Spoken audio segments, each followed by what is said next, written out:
Alright, so today I'm going to be adding a new radio to the Turbo Corolla. It has been, I don't know how long I've had this car, but the radio in that car, it's a touchscreen and it works and it's fine. I mean, it's been in this car since I bought it, so, and it's been decent, but could definitely use an upgrade. So I have another radio here, an iDoing radio. I've put these in pretty much all my cars. They're amazing radios. And then also too, this is not required, but my dash is completely destroyed. So I bought a cheap dash kit off of Amazon that I'm going to replace with this, so that way everything looks nice. The only issue I'm going to have is all my boost gauges and AFR gauges are on top. I need to try to figure out where I want to put those, but as of right now, I'm going to swap these over to make it look stock again and make everything looks normal, and then see what I can do with the boost gauges and stuff like that. So I might just kind of let them dangle for a little bit, because I was thinking of drilling into this, but I don't know yet. So, but let's take out the old radio and then see what we can do.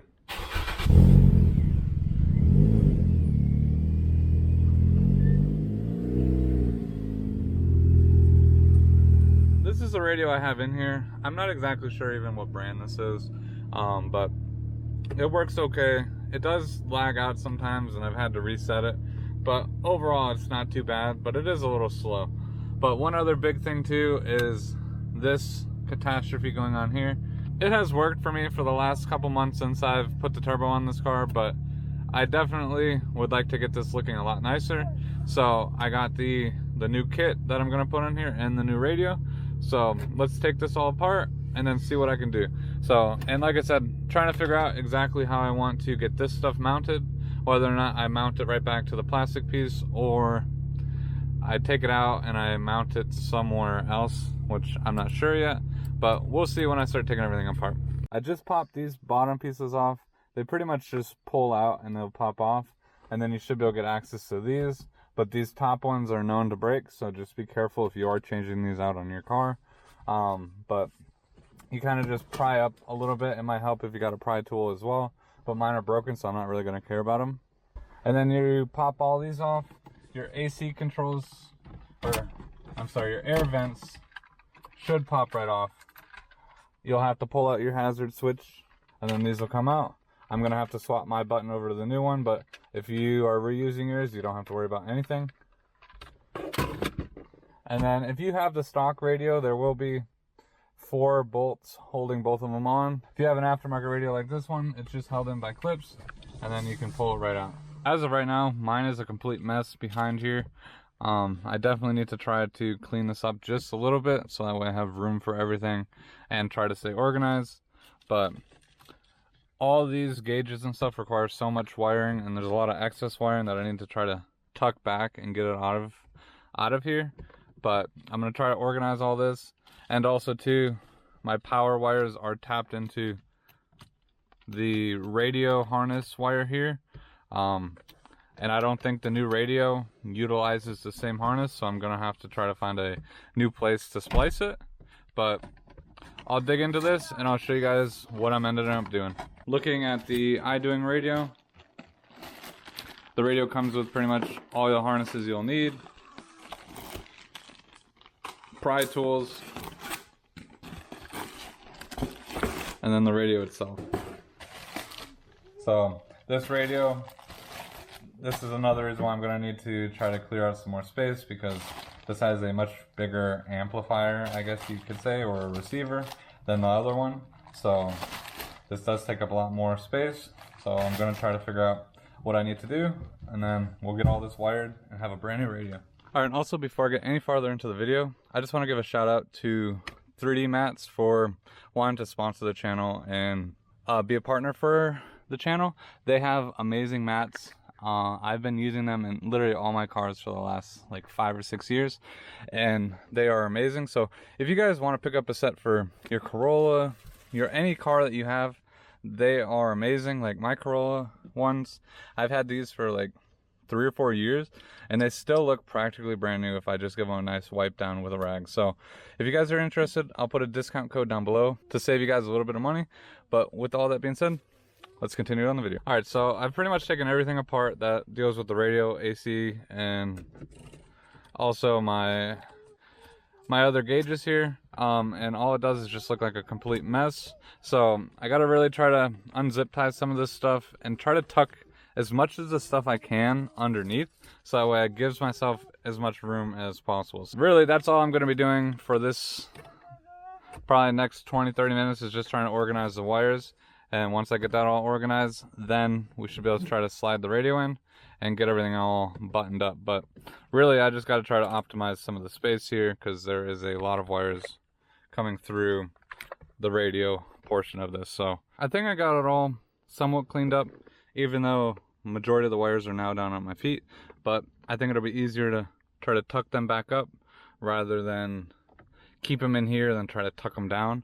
So that's what I'm gonna do, is try to build everything up here, and then I'm gonna, and also the reason why I brought it down here is I'm gonna fuse tap the power so that way into the panel here, because the new radio, it doesn't use a harness.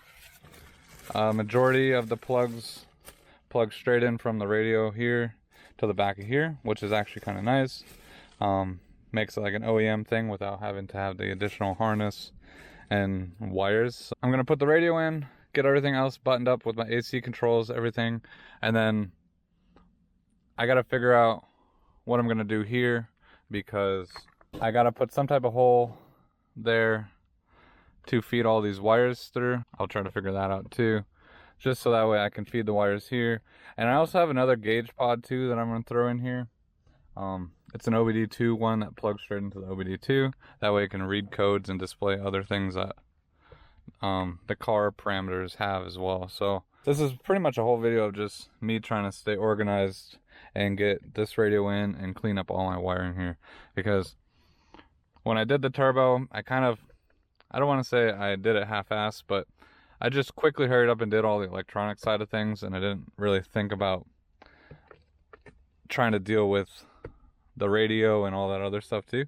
So that's really what I'm just trying to fix, all my mess ups here, and make it look and work how I need it to. I just put the third gauge in there, so I got all AEM ones in here. This is the OBD2 one that literally plugs, this one plugs straight into your OBD2 connector. So I do have a OBD2 splicer, so that way I can still use my original OBD2 part, but also have that plugged in at the same time.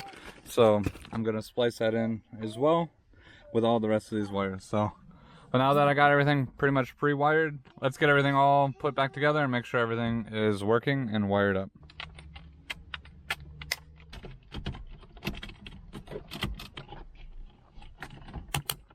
But yeah, so everything's working on the radio. Air conditioner seems to be working. So I'm gonna continue on getting these gauges to work now, because none of them are working because I obviously disconnected the power. But yeah, this radio, I've messed with it already. Everything seems to be working really good. It's a really great radio for what it is. Sure, it might be a little expensive, but it's a great upgrade for wireless Apple CarPlay, Android Auto, and it has much better sound quality too. If you guys are looking for any of this stuff, like the radio or any of these gauges or anything like that, I'll be putting links down below for everything. That way, if you guys want to do this yourself, you can. Working my way down to the bottom here. I was just messing with the OBD2 thing. I got it to work. So the plug that I got is just a splice. So you'll plug in the original OBD2 here, and then it'll branch off into two more. So you can use the original one, and then I have an extra one to plug in the AEM gauge here. So I will just have to try to figure out how to hide all these wires now. So, but right before I do that, I'm gonna splice these together and go up into that fuse panel, find an accessory wire, and go from there. I have the car running, all my gauges are working, radio is working, so everything is wired how I need it. I did fuse tap, I think it was like the second 10 amp fuse. That was an accessory one. So I fuse tapped into that, and then I ground it out to this bolt behind this panel. So now it's time to try to clean up all these wires and get everything looking Like, I don't have anything behind here. I got everything all tucked up. I have to say, this little brace here, it's perfect because it stays out of the way, and the other cover goes over this, so you don't even see anything at all. So I pretty much tucked everything up here and then just zip tied it, and then the connections are all made behind there, so everything's looking very clean. So I'm gonna finish tidying everything up, put this on, put the other covers on, put this stuff back.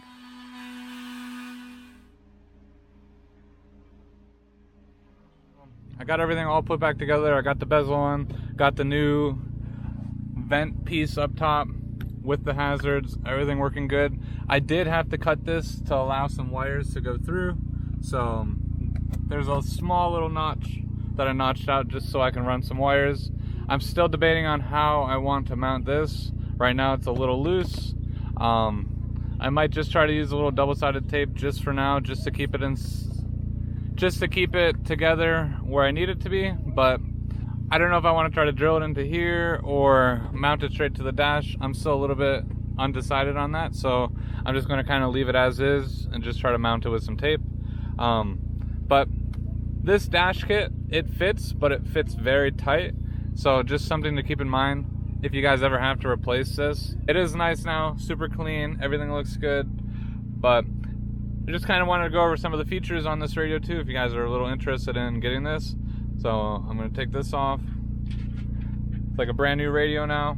I have been messing with it a little bit. This sound does sound much better than the last radio I had. And again, this has Apple wireless CarPlay, steering wheel controls work. So you can change the volume, go to the next song, everything like that. So that's all perfect.